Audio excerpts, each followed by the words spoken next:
Assalamualaikum warahmatullahi wabarakatuh. Perkenalkan, nama saya Amri Sukron, NIM 0205171173, jurusan Inayah 7A. Baik, di sini saya akan menyajikan suatu video yang berisi mengenai tentang politik hukum.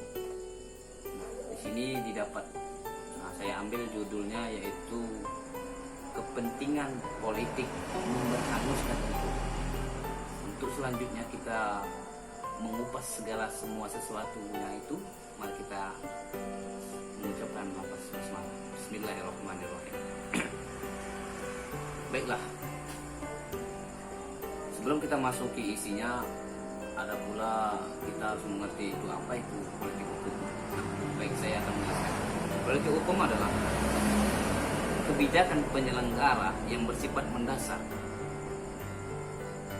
dalam menentukan arah, bentuk maupun isi dari hukum yang akan dibentuk, dan tentang apa yang akan dijadikan kriteria untuk menghukum sesuatu. Sedangkan itu menurut Pak Muwajono. Sedangkan menurut Raharjo mendefinisikan politik hukum sebagai aktivitas memilih dan cara yang hendak dipakai untuk mencapai sesuatu tujuan dan hukum tertentu dalam masyarakat. Nah, baik, itulah tadi politik hukum. Nah, bagaimana menjelaskan mengenai kepentingan politik tadi? Baik, kita akan menjelaskan mengenai tentang kepentingan politik hukum.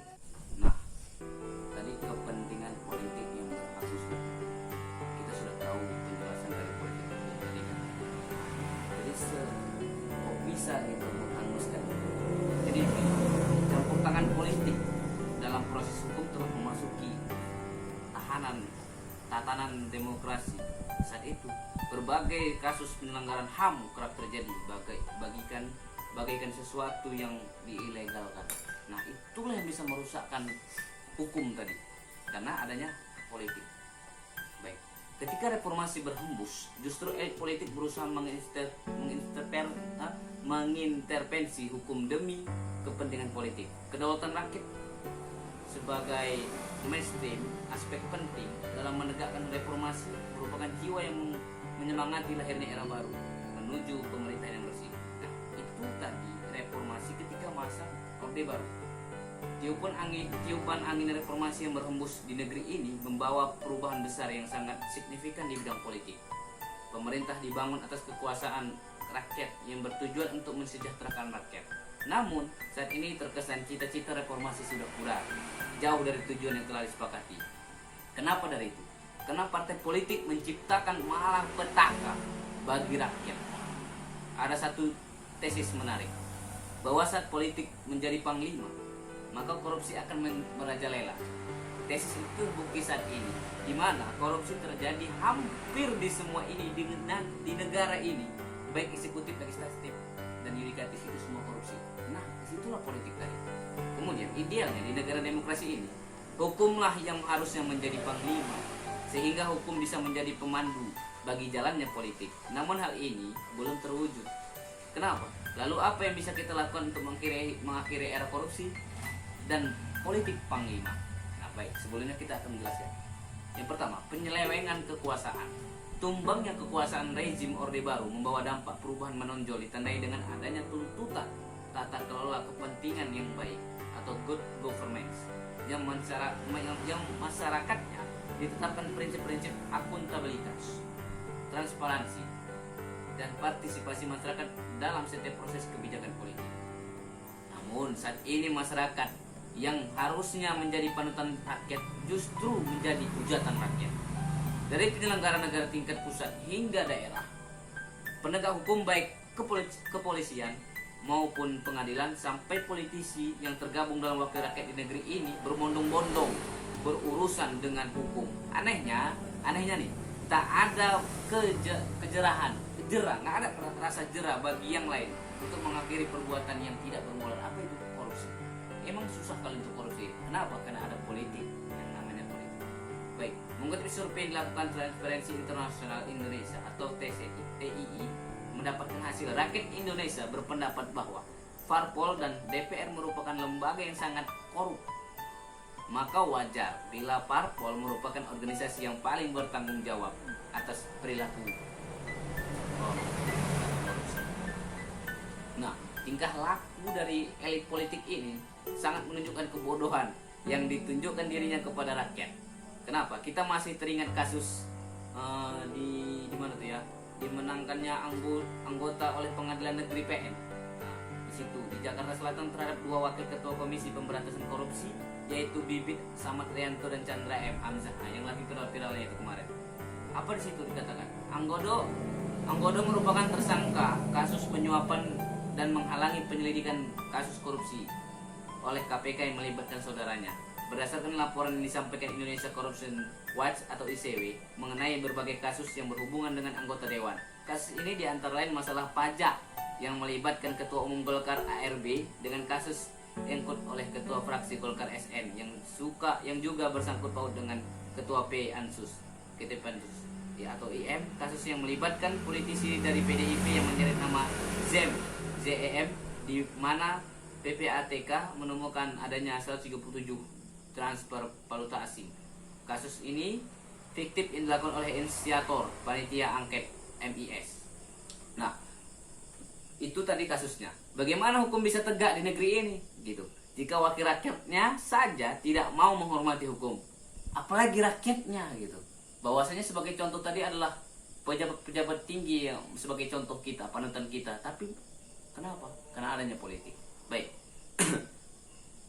Seharusnya wakil rakyat menjadi panutan di negeri ini. Jangan mengkambingkan hitamkan hukum ini gitu.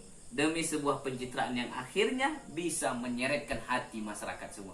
Nah, itulah politik kotornya. Baik, selanjutnya.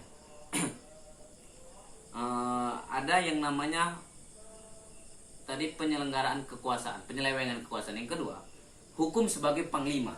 Ini dari dulu memang sudah dikatakan hukum sebagai panglima, tapi nyatanya belum ada. Ini kita jelaskan. Kesalahan dari demokratisasi di era reformasi saat ini adalah terbukanya keran kebebasan menyatakan pendapat serta campur tangan kepentingan politik atas hukum. Baik, siapapun berhak mengeluarkan pendapat tanpa adanya batasan yang jelas. Sesuai. Itu memang udah kudratnya manusia itu menjelaskan, memberikan pendapat, argumen untuk sebagai manusia. Itulah HAM tadi kan. Baik, elit politik cenderung mengatasnamakan rakyat dalam mengeluarkan pendapat. Pendapat tersebut hanya melahirkan kesengsaraan bagi rakyat. Buat demokrasi bukanlah salah satunya jalan keluar dengan mengatasi krisis yang terjadi. Demokrasi reformasi harus diimbangi dengan meletakkan hukum sebagai panglima yang tertinggi. Bahwasanya hukum ini sebagai patokan gitu. Apa-apa yang terjadi ada hukumnya. Tapi tidak kena adanya elit politik tadi. Baik. Menjadikan hukum sebagai panglima di dalam sistem kenegaraan di Indonesia sesuai dengan harapan sejak era reformasi bergulir yang menyangkut kepentingan rakyat. Salah satu pilar demokrasi adalah prinsip trias politika pilar demokrasi yang membagi ketiga kekuasaan politik negara, yaitu eksekutif, legislatif, dan yudikatif. Untuk diwujudkan dalam 3 jenis ini, lembaga negara yang saling lepas, independen, dan berada dalam peringkat yang sejajar atau sama lain. Itu sama. Yudikatif, eksekutif itu sama sejajar. Baik, menurut Aristoteles, suatu negara yang baik ialah negara yang diperintah oleh konstitusi dan berkedaulatan hukum. Nah, aturan yang konstitusional dalam negara berkaitan secara erat. Juga pertanyaan kembali, apakah lebih baik diatur oleh manusia atau hukum terbaik? Itu kata Aristoteles. Selama suatu pemerintahan menurut hukum, itu menurut filosof Aristoteles. Oleh sebab itu, supremasi hukum sebagai tanda negara yang baik dan bukan semata-mata sebagai keperluan yang tak layak bagi dirinya yang memerintah dalam negara, bukanlah manusia melainkan pikiran yang adil dan kesusilaan yang menentukan baik buruknya suatu hukum. Nah, manusia perlu dididik menjadi warga yang baik, yang berasusila, yang akhirnya akan menjelmakan manusia yang bersikap adil. Apabila keadaan semacam ini telah terwujud, maka terciptalah negara hukum. Itu menurut Aristoteles. Jadi menurut saya Jika pada masa Orde Baru penguasa menggunakan hukum untuk melegalkan kekuasaan, maka saat ini para politisi menjadikan hukum bagian dari kepentingan politik yang akhirnya hanya melahirkan kesengsaraan bagi masyarakat. Yang dirubah apa? Pola pikir oleh wakil rakyat kita yang di atas sana. Nah, itu hanya yang dapat saya sampaikan penjelasan dari politik hukum. Lebih dan kurang saya mohon maaf. Saya masih belajar. Mohon ampun segala kekurangan. Wabillahi taufiq wal hidayah. Assalamualaikum warahmatullahi wabarakatuh.